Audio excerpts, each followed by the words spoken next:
Olá pessoal do canal Brasil Notícias, muito bom dia, eu sou Igor Fagundes, hoje é 8 de agosto de 2019, dá um pulinho rápido na descrição do vídeo, canal Delícias da Angélica, muito bom.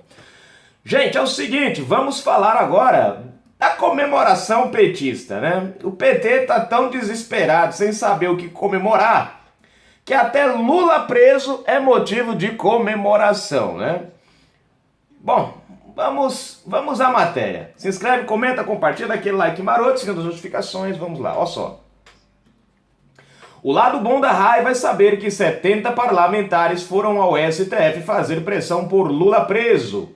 Vamos mostrar um vídeo ali, um vídeo bonitinho de Dona Gleisi Hoffmann, né? Enfim, vamos lá, amante Hoffmann.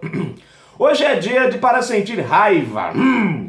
Raiva de ver um Supremo Tribunal que usurpa a competência do Tribunal Inferior e julga em velocidade relâmpago de algumas poucas horas um caso que envolve uma mera transferência de preso.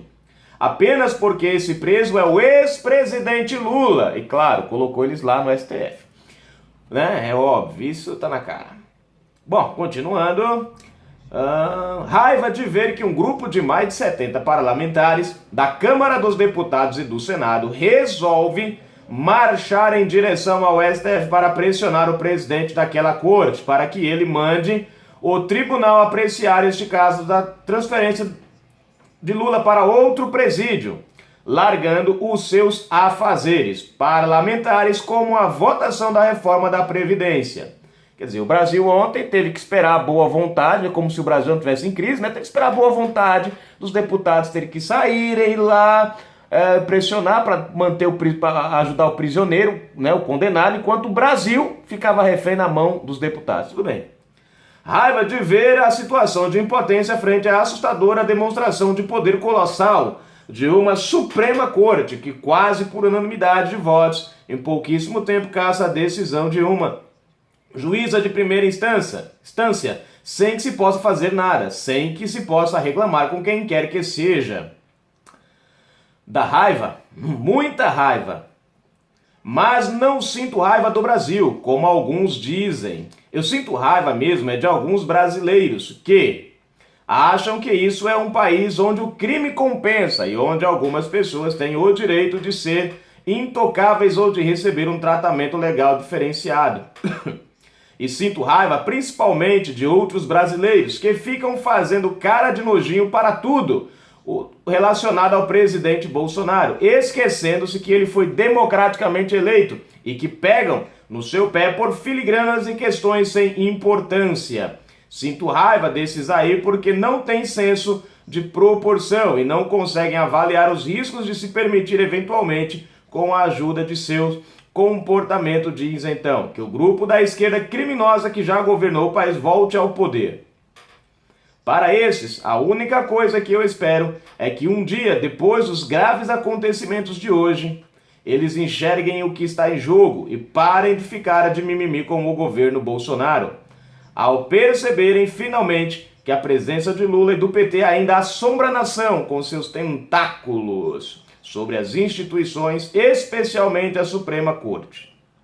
A única boa nisso tudo, se é que pode ser chamado de boa, é perceber que no fundo o grupo de mais de 70 parlamentares que foi fazer pressão no STF hoje foi, na verdade, pedir que Lula continue preso. De Lula livre, transformaram-se em Lula preso. Bom, vamos aqui ao vídeo agora, vou mostrar o vídeo para vocês agora. Vamos lá, Dona Gleisi Hoffmann ali fala umas palavrinhas. Gleisinha, fala aí, querida. Eu subo nessa tribuna com a alegria de uma vitória. A vitória sobre uma injustiça, sobre uma violência.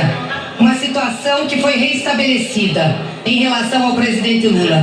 Queria fazer um agradecimento muito especial ao presidente dessa casa, deputado Rodrigo Maia, pela pronta solidariedade que demonstrou em relação à situação do presidente Lula.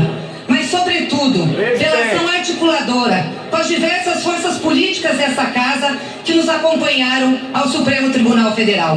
Obrigada, deputado Rodrigo Maia. Em nome do Partido dos Trabalhadores, em nome do presidente Lula, eu lhe faço esse agradecimento. E quero agradecer cada colega daqui que se manifestou, que foi à tribuna dessa casa durante a tarde, para falar sobre a situação do presidente Lula e a injustiça que estava acontecendo. O que há de solidariedade parlamentar para atender a desejo de bandido não é brincadeira, hein, Augusto? Bom, todos estão na lista, da lista do Departamento de Propinas do Odebrecht. Pior que é. Existe um laço entre eles aí que é bastante forte, que é o medo da cadeia. Agora, como tá difícil a situação do PT, hein? Eu pensei que vitória fosse a libertação do Lula. Eles estão lutando há 2 anos pelo Lula livre, não para de berrar isso aí. Não. O que ela chama de vitória de Lula, do povo brasileiro, do Congresso, é a permanência do Lula na cadeia. Porque no dia em que a gente comemorar aqui derrota do time, ou a gente está torcendo para um time aqui que continua no grupo de rebaixamento. E a gente, maravilha, continua, mas é o primeiro entre os 4 que vão cair. Tá nessa fase. O PT, que comemorar a permanência na cadeia, eu nunca vi. Tá aí, gente. Tá aí, rapidinho essa daí pra vocês. Vocês viram ali o agradecimento, né? Eu trouxe a matéria ontem, né? Falando sobre... Deixa eu arrumar aqui que tá aparecendo na parede ali, meu Deus. Você tem que prestar atenção. Né? Aí eu falei o agradecimento ali foi hipocrisia, né? Porque há dias atrás ela tava se pegando no tapa mais o Rodrigo Maia. Mas pula, porque o PT, eles mudam conforme a maré, né? Eles não têm critérios próprios. Bom, voltando aqui ao que interessa. Você vê, gente, tem muita gente aí, eu tava olhando, comemorando, né, essa atitude do STF. E quando eu olho para essas pessoas comemorando, e aí eu vou dizer assim, não é questão de Lula, de ser o Lula em si, não. É a questão de ser qualquer, né, cidadão que estivesse no lugar do Lula. As pessoas comemoram a quebra da lei em nome de uma causa. As pessoas comemoram o autoritarismo e não percebem, gente. Elas acham que... O pior de tudo é que muitas dessas pessoas não sabem disso, né? Comemoram vamos dizer assim... como é que a palavra, meu Deus, que eu tava com ela na ponta da língua agora, né? Enfim, a quebra da lei, o atropelamento da lei, a usurpação da lei, né? Quer dizer, em nome de uma causa. Elas acham que tá tudo certo, porque foi o Supremo e não sei o quê, e não percebem que estão louvando, glorificando um Supremo autoritarista. Estão dando a ele um poder que ele não tem, uma competência que não é dele, né? E aí o bacana é o seguinte, é quando o presidente Bolsonaro faz uma coisa, como o negócio do INPE, por exemplo, que é da competência dele, aí caem de pau, não, porque o presidente está exigindo demais, porque o presidente não sei o quê. Quer dizer, não dá para entender a coerência dessas pessoas. Aquilo que é competência do cara, o cara não pode fazer, porque não agrada a uma quantidade de pessoas, aí uma massa. Mas aquilo que não é da competência e atropela todos os princípios, não, isso pode fazer, porque agrada uma outra massa também. Então, as pessoas estão sendo induzidas infelizmente, a abraçarem causas nas quais elas, sem contexto, são bonitas, por assim dizer, mas sem contextos. Você quer ver uma coisa? Por exemplo, 2 pontos interessantes nessa questão do Lula. A primeira parte, é da competência da juíza Carolina Lebos fazer o que ela fez. Segundo, eu falei 2, mas vamos lá, não tem mais. Segundo, Lula, pela lei, não tem mais o direito de permanecer ali. É a lei, gente. Comemorar essa decisão é comemorar a quebra da lei. Pelo amor de Deus. Quarto, é competência do TRF4. Pela lógica, não se chega ao STF antes de se passar pelo TRF4. Não é assim que funciona.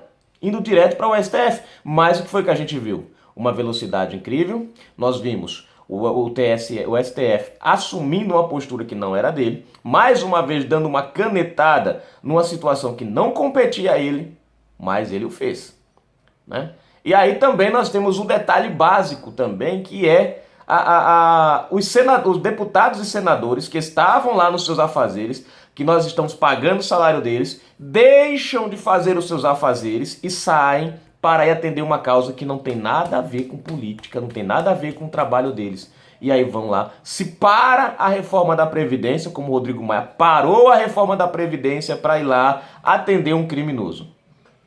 Mas as pessoas não percebem, tem gente que parece que não enxerga o que está acontecendo no Brasil. Está tão fixado na ideologia do Lula livre, do coitado que foi injustamente condenado, que ainda que o Lula seja peca-boca na botija, os caras dizem que ele é inocente, de tão cauterizada, né, de tão doutrinada que está a mente dessas pessoas. Né? Eu ouço às vezes alguém dizendo assim, o Lula roubava, mas dava aos pobres. O que ele dava aos pobres? Uma migalha? Você vê como as pessoas estão tão presas a uma ideologia que a esquerda implantou no país durante 16 anos, que não percebem nem mais o que falam. Né? Você vê, tem gente que faz assim, olha só, eu tenho Bolsa Família. Aí você fala, vou te dar um emprego, carteira assinada. Ah, não, eu não quero não, porque eu posso perder o Bolsa Família, eu posso ficar sem o Bolsa Família. Olha, se você quiser me dar um emprego, né, assim, sem carteira assinada, eu vou. Agora com carteira assinada não vou, porque eu perco o Bolsa Família. Quer dizer, olha só a mentalidade das pessoas. Existe isso, gente, infelizmente. Para vocês entenderem o quanto o PT acabou com a mente das pessoas. Enganando elas com um recurso que vem do governo, que na verdade precisa dos impostos do brasileiro para poder circular e existir. E é um recurso, um benefício que deveria ser para ajudar e não para sustentar. Mas eles entendem que é melhor o Bolsa Família. Aí o que acontece? O cara chega com 55, 60 anos, aí quer se aposentar. O cara não tem tempo de contribuição porque não trabalhou. O cara não é agricultor, porque o cara mora na cidade, né? Ou, enfim, né? E aí, como é que se aposenta? Aí depois, sabe o que o camarada fala? A culpa é do governo. Ah, porque o governo tirou os direitos de eu me aposentar. Eu tenho 60 anos, eu quero me aposentar, mas o governo tirou os meus direitos. Governo safado. E aí começa a xingar o governo. O cara teve a oportunidade de trabalhar de carteira assinada para ter direito a pagar o INSS, ter direito à aposentadoria, ter direito a fundo de garantia, ter direito ao PIS/PASEP, ter direito a um monte de coisa, ter direito a caso se acidentasse, né? O pessoal, a maioria conhece por ficar na caixa, né? A gente fica na caixa nesse período, a caixa fica pagando. Quer dizer, mas não, o cara se apega a uma miséria de Bolsa Família de 200, 300 reais. E depois quer que o governo atenda, né, a alguns direitos nos quais ele próprio rejeitou. O mal do brasileiro é esse, ou de parte dos brasileiros é esse. Se apegam e principalmente, gente, essa geração nova agora. Essa geração nova está se apegando muito a isso. E olha só, outra coisa interessante. Que foi que isso causou com as pessoas? O PT fez um negócio, você tem filho, é outro Bolsa Família. Você tem filho, é outro Bolsa... Pronto. Teve muita gente que fez 4, 5, 6 filhos só para ter Bolsa Família, gente. Isso é um fato. Isso é o que o PT fez com o Brasil. Tornou as pessoas ociosas. Tornou as pessoas preguiçosas. Criou uma nova geração de pessoas que não pensam no futuro, não pensam no presente, só olham para o que recebe do governo. Acham que governo bom é aquele governo que dá dinheiro, quando na verdade o governo bom é aquele que cria trabalho, que cria emprego, que tira as pessoas da miséria, que tira a pessoa, né, desses programas de assistência social. Esse é um governo bom. Governo que põe pessoas em programas de assistência social é um governo que busca aliciar as pessoas e mantê-las presas a ele. Isso não é governo bom, não. Governo bom é poder ter o meu trabalho, ganhar do meu trabalho, ter o meu INSS pago todo mês e garantir a minha aposentadoria. Não chegar no final da minha vida e cobrar uma aposentadoria na qual eu rejeitei durante anos pagar. Você quer aposentadoria? Você tem que pagar. É natural, todo mundo tem que ter o direito, mas tem que fazer a sua parte. Mas enfim, né? Alguém colocou nos comentários aí, num dos vídeos do Lula que eu comentei ontem, que eu fiz, né, falando que o governo tem acabado com os direitos e tal, e blá, blá, blá. Eu perguntei, me coloque aí, por favor, quais são os direitos que o governo está acabando. Porque você vê, as pessoas falam tão bonito, mas não dão uma base concreta, não lhe dá um fato concreto. Não lhe dá um fato concreto. Pois tá aí, gente, né? Canal Brasil Notícias, o Lula, pessoal alegre porque Lula continua preso. Fui!